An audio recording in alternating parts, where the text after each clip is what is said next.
I had the Wolves in 7. Me too. They are dismantling that team. And it's all second half because the Wolves, are bringing the heat on from the beginning. And then in that second half, they're just nowhere to be found. I mean, it's impressive to watch.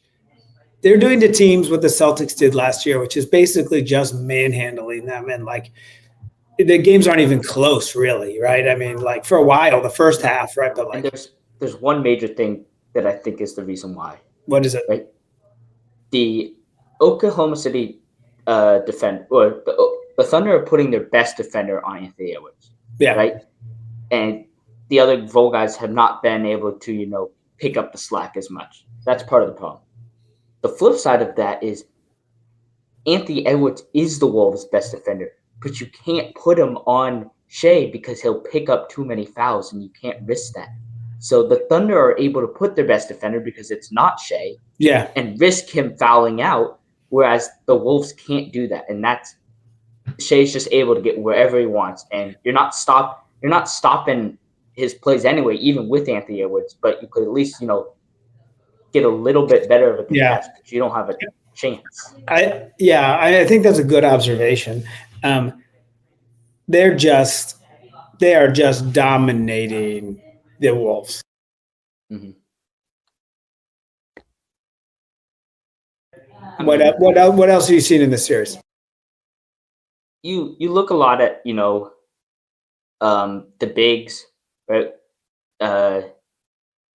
We all know that Rudy Gobert is not an offensive player, right? He's not providing much, but you can't be being out physical. The physicality from Isaiah Hartenstein and Chet Holmgren, that can't be more than what the Wolves are doing.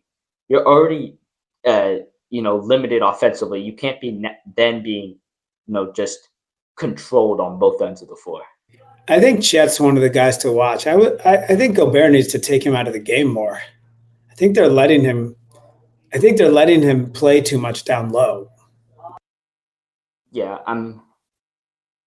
the defense from the Wolves is, I think, the most concerning part of this all because, you have to find a way to just slow them down just a tiny bit and give a chance to stay in these games. But the Wolves, a lot of drop coverage and, not fighting over screens as much because you don't want to pick up that foul because, they fight over a screen and Shea just decides to run into you if you try and do that and pick up a free trip to the line.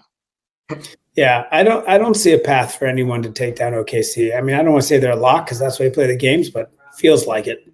It 5-1 over Pacers at most.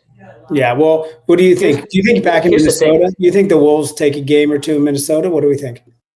I think they take one. I think they take game 3. But then the Thunder win 4 and 5. Yeah, could be. Yeah. Here's the thing: the Pacers and the Thunder are actually pretty much the same team. Just the Thunder are another step above them. They're the same type of style, right? They get their points on transition, free points to the basket. They turn you over 15 times and just sprint to the basket. That's what the Thunder do, right?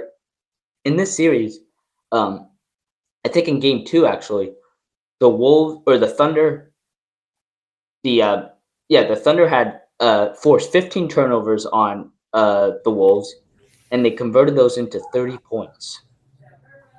So that is not only a plus 30, but it's also you not scoring on the other end. So that's basically a 60 point gap.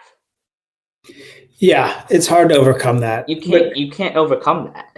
I need to change gears on something though that is even more important than all of this, which is, have you noticed the Indiana Pacers fans? And have you noticed the Oklahoma City fans? The Oklahoma City fans sit in their seat and a basket is scored and they clap and they sit in their seat. Golf clap. Yes. They don't stand up. They don't shout. It is the most tame, boring arena. I can't even believe it. And I'm also going to go on the record and say, I think it is absolutely ridiculous when arenas won't sell tickets to opposing fans. How insecure are you about you and your team and your whatever? They're like, oh, well, we have to keep the Wolves fans out. It has to only be our own fans. I think it's so lame. Like, you let last year in the that other fans. Let people Sixers cheer. fans had to do that for New York in that Game 7 last year. No, but this is like a policy. Like in the playoffs, they Really? geofence ticket. They have geofence Ticketmaster geofence, so anybody outside of a certain area is not able to buy a ticket. That's crazy. It's so lame. It's so lame. Grow up. Let people in the building. We would never in Boston say, oh, Yankees fans can't come to Fenway Park. We want them in Fenway Park. They come to Fenway Park. I know know. Red Sox fans. We would never say to, Cavs fans or Knicks fans or any, don't come to the Garden because, we have to only have Celtics fans here. We'd be like, come to the Garden, we're going to punch you in the face. Of course, we didn't. But so I just think it's so lame. And they just sit there. So I'm going to just call them out right now.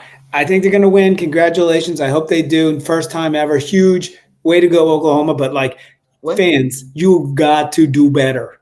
I don't know the last time that an MVP won the finals that year. Jokic was not MVP that year. He wasn't when Denver won. He wasn't MVP. Nope, it was Embiid that year. He won the year before, the year after. You're right. What do you think about that? Give me 2 seconds. Do you think Shea versus Jokic?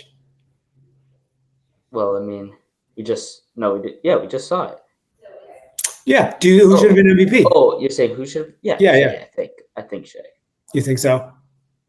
I mean, Shea just has a bunch of defensive dogs with him, so it's really hard to think.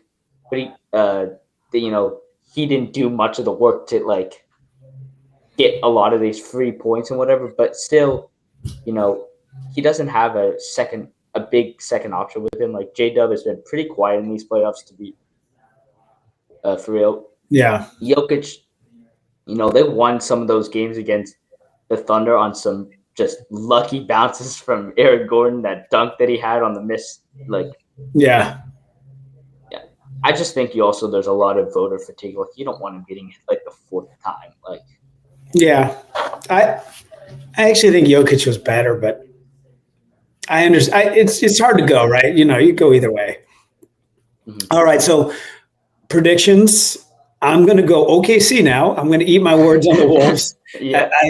Obviously. We in the business admit when we make a bad hot take, and there's a bad hot take. I don't think the Wolves are coming back.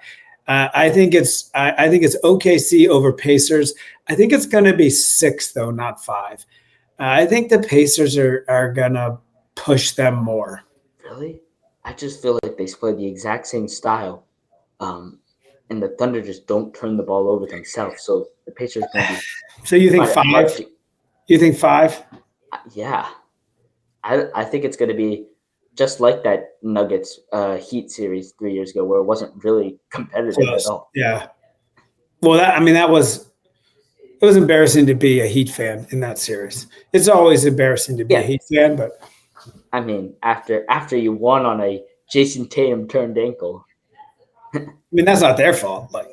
No. So, but it's over. Time to say it again, Boston.